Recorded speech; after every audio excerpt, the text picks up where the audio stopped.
ओम नमो भगवते वासुदेवाय। जय जय श्री राधे श्याम। कार्तिक मास की आप सबको मंगल बधाई।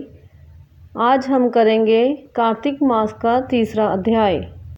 कार्तिक मास के तीसरे अध्याय में सत्यभामा ने पूछा, हे स्वामीन, काल रूपधारी आपके सभी वर्ष, मास, दिन आदि अंग प्रत्यंग एक समान महत्व रखते हैं, अतः कार्तिक मास ही सब मासों में श्रेष्ठ क्यों है?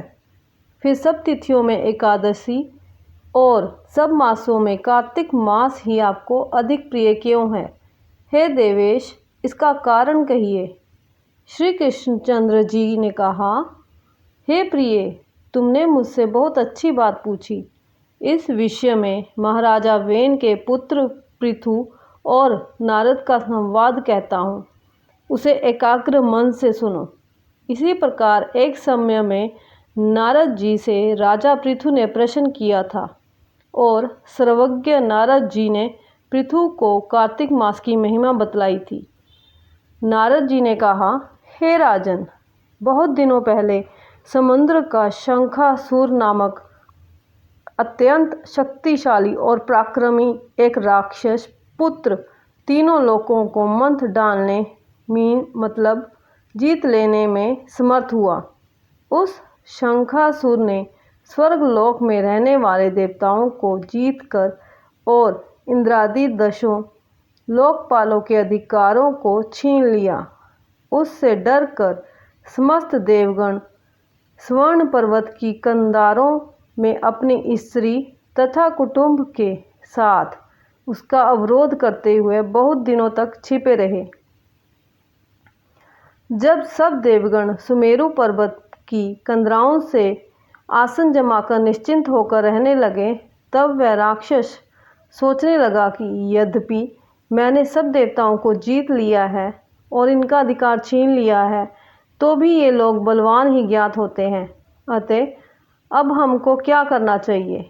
आज मुझे ज्ञात हुआ कि ये सब देवता वेद मंत्रों से बलवान हो रहे हैं। उनके वेदों को हर लेने से ये सबते बलहीन हो जाएंगे। नारद जी ने कहा, ऐसा मानकर शंखासुर विष्णु भगवान को सोते देख सत्यलोक से स्वयं उत्पन्न समस्त वेदों को चुरा लाया। जिस समय वह वेदों को चुरा रहा था, उसी समय बीजों के साथ यज्ञ मंत्र उसके डर से जल में छिप गए। शंखासुर भी वेद मंत्रों और बीज मंत्रों को खोजता हुआ समुद्र के भीतर घूमने लगा, किंतु वह राक्षस उन वेद मंत्रों को एक स्थान पर कहीं भी नहीं पा सका। इसी समय ब्रह्मा जी भी सब देवताओं के साथ पूजन सामग्री और उपहार लेकर वैकुंठ लोक में विष्णु भगवान की शरण में पहुँचे। श्री विष्णु भगवान को प्रगाढ़ निद्रा से जगाने के लिए गाने बजाने तथा धूप गंधादिकों से बारंबार उनका पूजन करने लगे। उन लोगों की इस आराधना से प्रसन्न होकर विष्णु भगवान जाग उठे।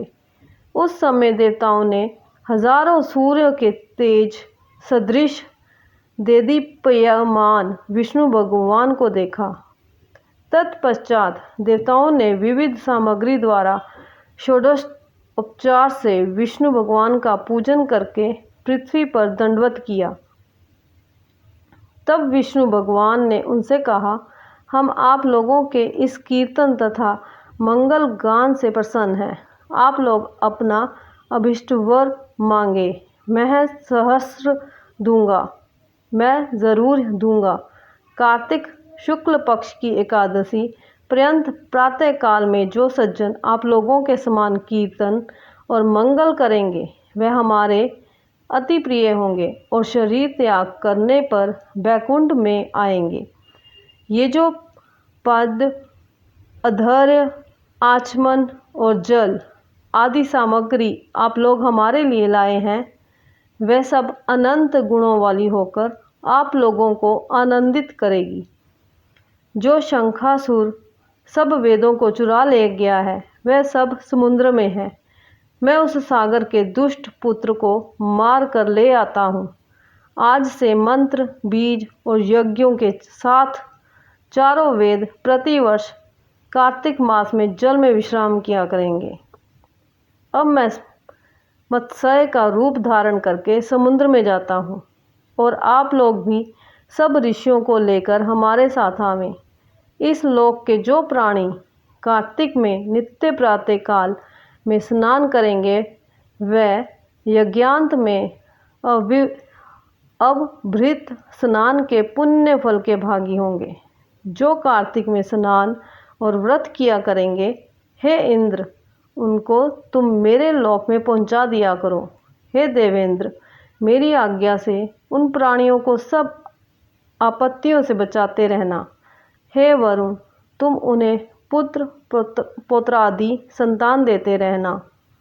हे धनाधिप कुबेर, मेरी आज्ञानुसार तुम उनका धन धान्य बढ़ाते रहना, क्योंकि इस प्रकार का आचरण करने वाला प्राणी हमारा रूप धारण करके जीवन मुक्त हो जाता है। जन्म से लेकर मरण पर्यंत विधि पूर्वक जिसने ये उत्तम व्रत किया है वह आप लोगों का भी पूजनीय है। आप लोगों ने मुझे कार्तिक शुक्ल एकादशी तिथि को जगाया है, इसी से ये एकादशी मान्य है और हमको बड़ी प्रिय है।